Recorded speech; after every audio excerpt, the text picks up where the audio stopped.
Story 1. Hello there. I'm a long-time observer, first-time poster. Please excuse any formatting issues, as I'm writing this on my mobile device. I deliver home heating oil in a very rural and mostly flat part of the UK. In my delivery area, there are many large drainage channels or dikes in the local dialect. The roads are often very narrow and single-track, frequently running alongside these dikes separated only by a narrow grass verge. There's no safety barrier. One day in the depths of winter, it was below freezing. There had been a light spattering of snow, and a thin layer of ice covered the water in the dike. I had just finished a customer's delivery and was winding in the hose prior to collecting payment and departing. My truck was completely blocking the road, as there was nowhere for me to pull it off. We are limited by the length of delivery hose, and blocking the road is common and legally acceptable as long as we work quickly and safely. I was waiting for the customer to finish writing the check for their oil when a large Mercedes car pulled up behind my truck.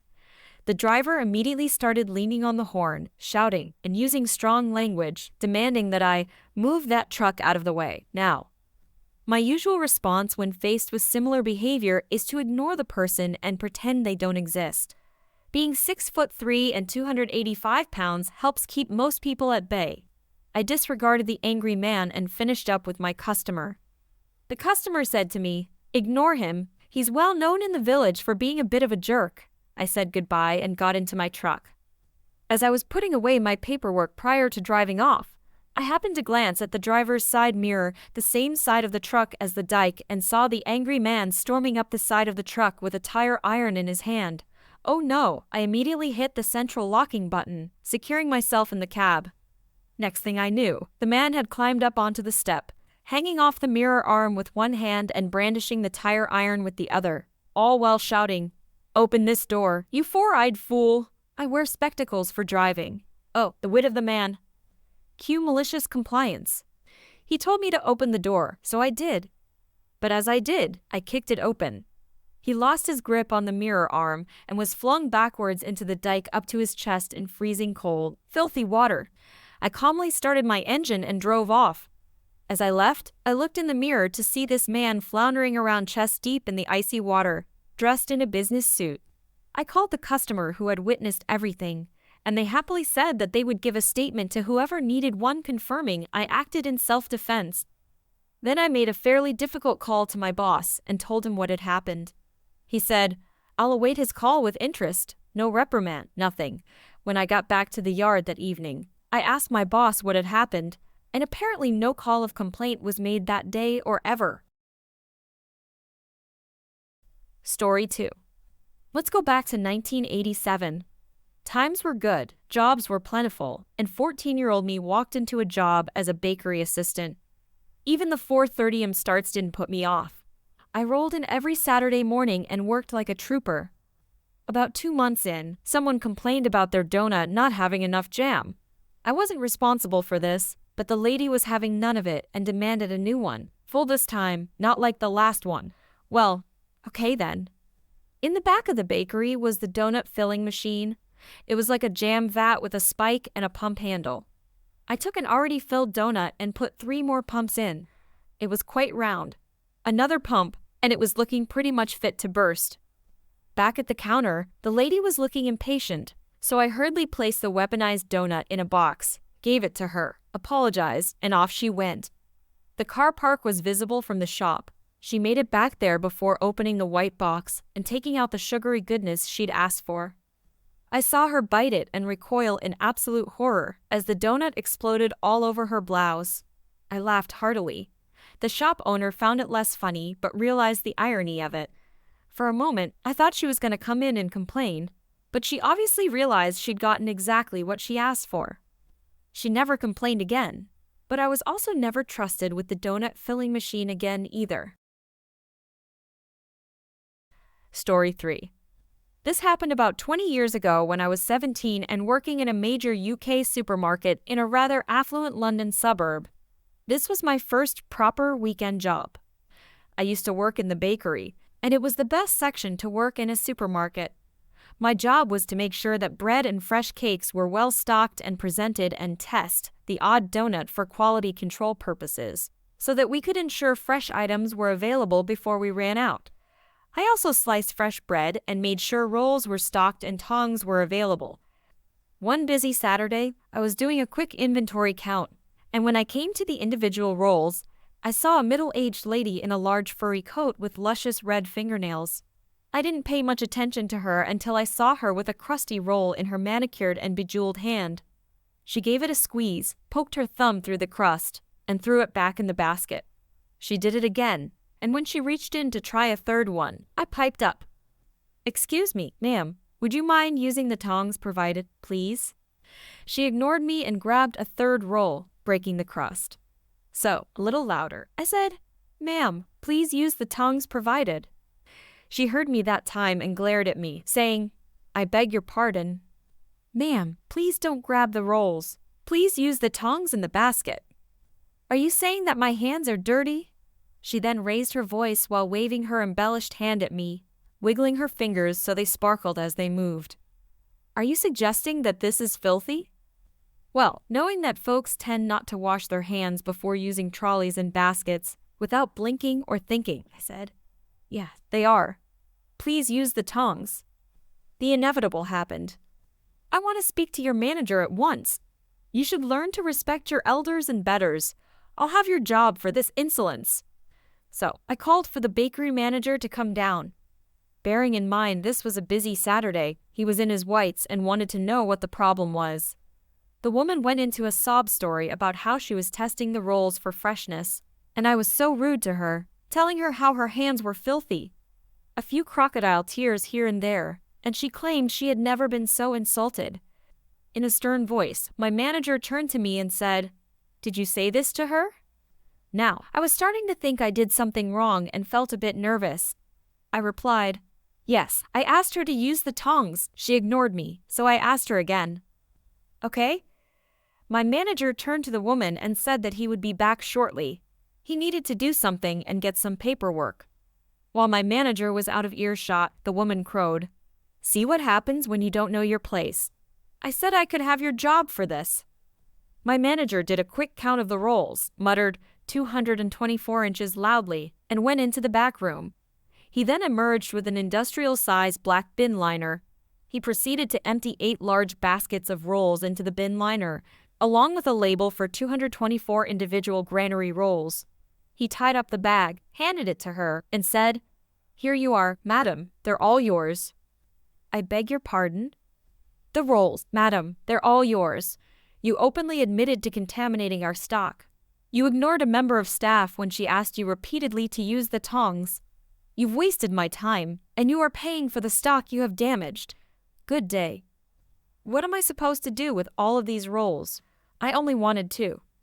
With a dazzling customer service smile, my manager chirped, "Not my concern, madam.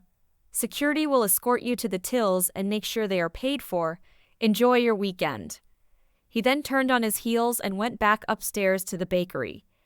The woman looked at me, then the huge bag, absolutely aghast. So I did the only thing I could do: grab a random loaf of bread, take it to the bread slicer, and laugh in the back room. I saw her almost every week afterwards, always using the tongs. We wouldn't get away with that now, but he was easily my favorite manager in all of my years of working. Story 4. As a designer, I try to educate my clients on design and why something has to be done a certain way. My agency is not cheap, so we make it quite clear that they are paying for our experience and knowledge, not some photo editing software operator. Most of the time, my clients are appreciative and enjoy the extra guidance and professional advice. Occasionally, we get fun jobs. The sales pitch went well enough. The business owner, Bob, seemed like a decent guy and was happy to trust our professional expertise. However, shortly after signing the deal, he brought on a new manager, Karen, who was put in charge of marketing, including the new website we were just contracted to do. It quickly became clear that Karen thought of herself as a multidisciplinary genius and despised us because she believed she could do better than a professional design agency. Karen loves sending over incomprehensible design instructions and feedback in the form of design mock-ups she creates in presentation software. They are as unappealing as can be, But we try our best to translate the abominations she created into good-looking professional design proposals that best reflect the intent of her ideas. Karen did not like it one bit. Karen was rude, uncooperative, and removed Bob from the email threads when we tried to reach out to him to get his opinion. When we sent over a design, she would complain about how it wasn't what she wanted and yell over the phone, while our team patiently explained why we couldn't design exactly as she wanted. Mainly, it would be extremely unattractive, and nobody would want to do business with them with a website like that. The last time Karen complained about how we were incompetent for not doing what she wanted, we got her on the phone with Bob. She was yelling incomprehensibly, and nobody got a word in. Finally, Bob took her side and said, "Karen is extremely experienced and knows what she's doing. I want your team to follow every instruction, exactly as she asks." "No problem." Once again, Karen sent over a ridiculous 70 MB presentation. If we followed it exactly, it would look like a website from the 90s with the worst user experience ever. We went through every little pixel of her presentation, asking her, "So do you want us to copy this?" "Exactly." To which she would reply with a smug yes. So we documented her instructions down to the letter to cover ourselves. Once again, we asked Bob, "Are you sure?"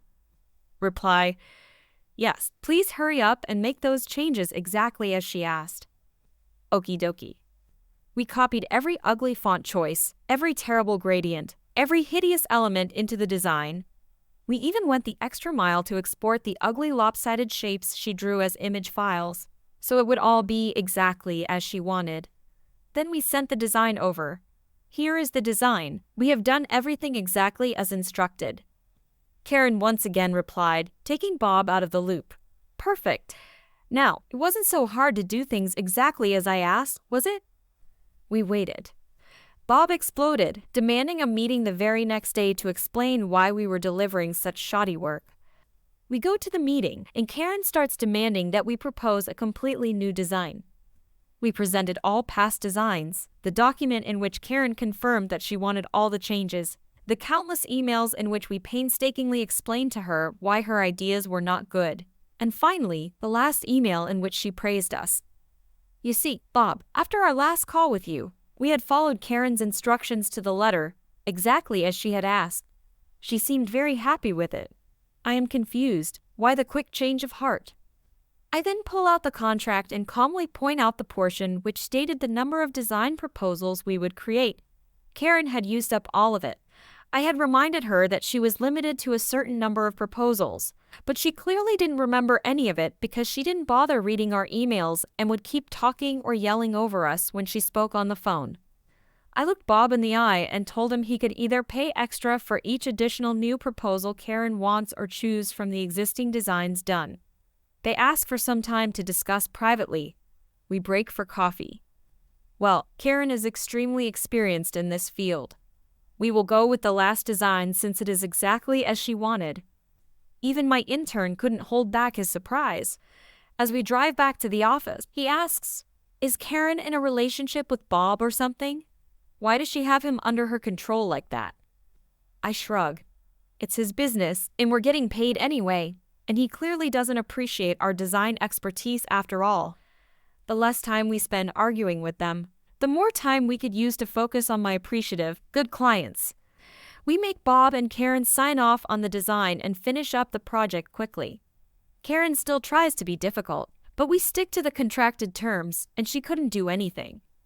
2 months after the project ended, I got a call from Bob. He began with some small talk about innocuous project-related business, but I realized it wasn't the purpose of his call. Karen had been fired after making more serious mistakes causing major losses to his company. He sounded contrite but did not offer any real apology.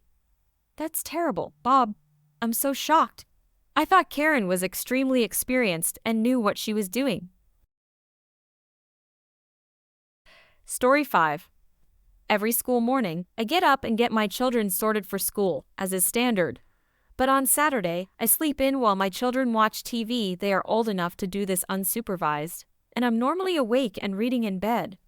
After about an hour, they start coming in and asking for me to get up. So this morning, I got up. I'm exhausted after a busy week and my kids know that, but asked nonetheless. I drag myself out of bed, walk to the living room, and turn off the TV. See, my kids don't actually want me, their mother, when they get me up on Saturday mornings. They just want the password for the laptop so they can watch something on a streaming service when the shows on TV get boring. But today, they got me. I entered the room like a ray of sunshine, turning off the TV, then excitedly exclaiming, "We're having pancakes and we're making them together. Then we're having a doing day, not a watching day, yay. They want me, they have me, every moment of the day, yay. Monday is a public holiday. I can lie in then, and the kids can watch TV then, and think twice before asking me to get up just to turn on their shows.